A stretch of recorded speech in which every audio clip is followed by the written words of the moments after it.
Good evening, you're watching News Mongolian Beyond. I'm your host, Anna Kambata. And for top stories, state mega projects face community opposition. The National Clinical Hospital No. 3 annually conducts 50 cerebrospinal fluid operations on children. In Mongolia, 70% of children diagnosed with leukemia recover after effective treatment. And for the news, stay tuned.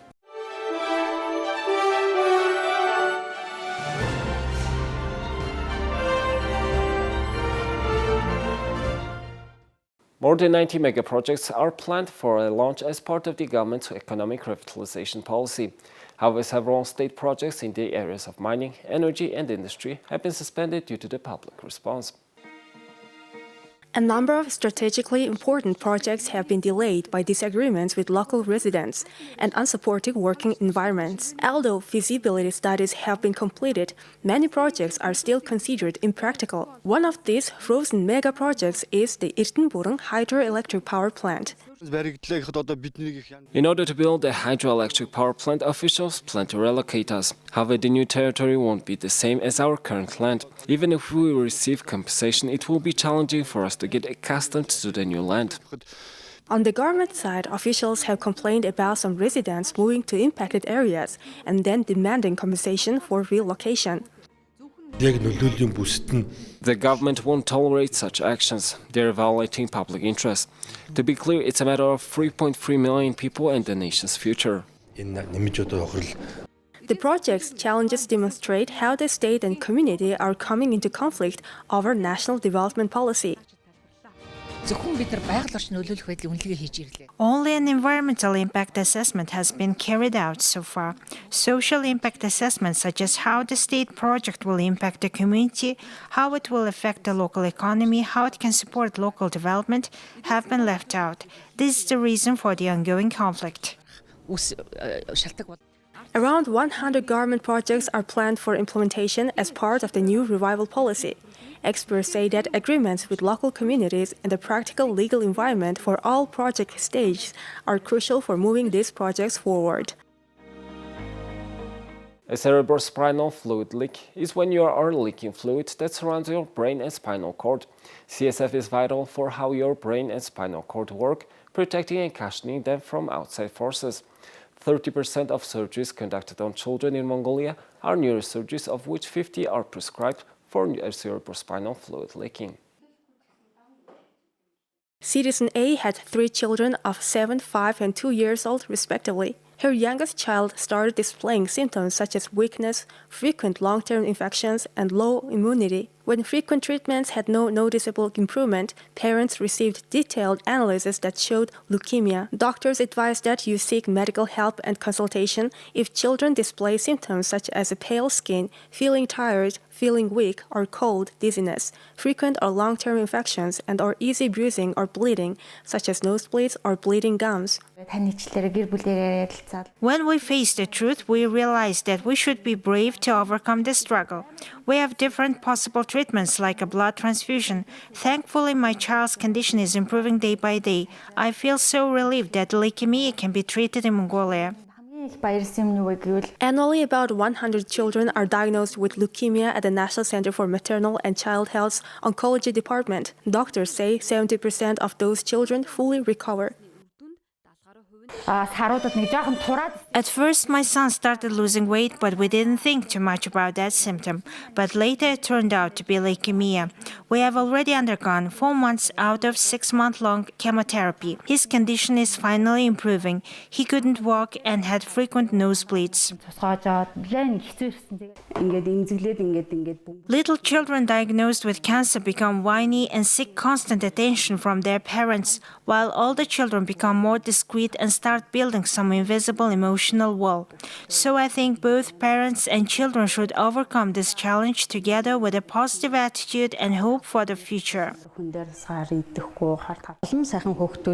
A lot of our patients have recovered and some of them have already become parents themselves. So I would like to say leukemia is not a final verdict, it is treatable. Тэгэхээр ер нь хавдар гэж өвчин хавдар бол маш сайн химийн эмчилгээнд үрдэг. 35 children were diagnosed with leukemia, but our recovery rate is around 70%. Children are discharged from hospital after 5 to 6 months of a long and difficult treatment. This is our wall of pride. We display the photos of our patients who have recovered to give hope to others. Энийг удахгүй ингээд дүүр. In case of adults, many cancers are linked to lifestyle-related risk factors such as smoking, being overweight, eating an unhealthy diet, not getting enough exercise, and drinking too much alcohol. While in 90% of cases of cancer among children, the actual cause is unknown. Leukemia is a broad term for cancer of the blood cells. The type of leukemia depends on the type of blood cell that becomes cancerous and whether it grows quickly or slowly. In Mongolia, 70% of children diagnosed with leukemia recover after effective treatment. The National Clinical Hospital No. 3 annually conducts 50 cerebrospinal fluid operations on children. Usually, such operations incorporate shunts to drain cerebrospinal fluid. However, this method has its flaws, as patients may have to return for an additional operation.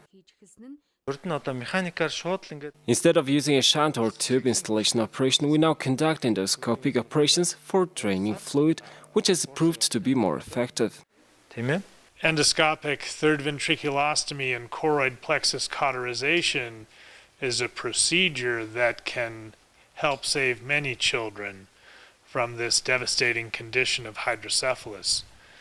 We use a technique that doesn't require a shunt, and this was actually invented for places that shunts were not available. But it turns out it's a better procedure all around for the child.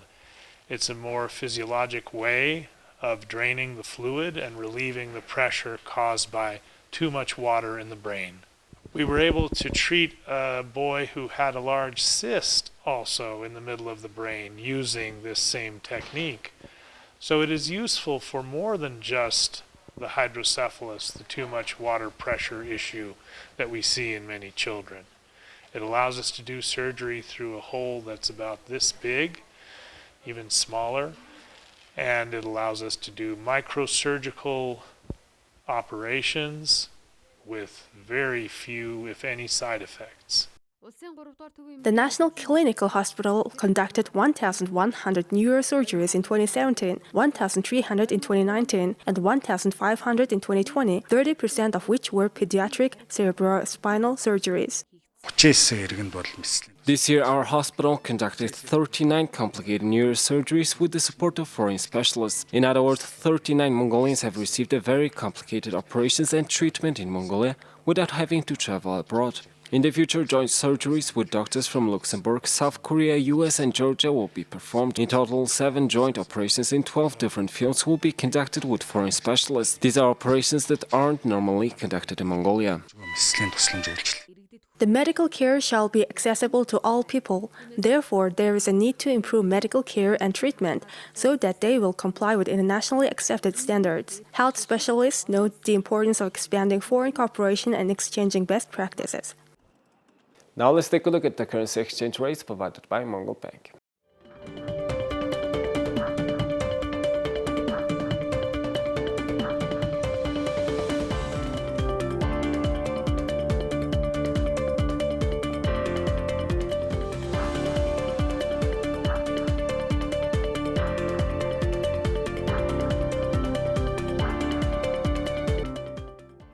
Here's the weather forecast of world's major cities.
Well, that's all for today, and thank you for staying with us. We'll see you tomorrow with more news and updates. Have a nice evening. Goodbye.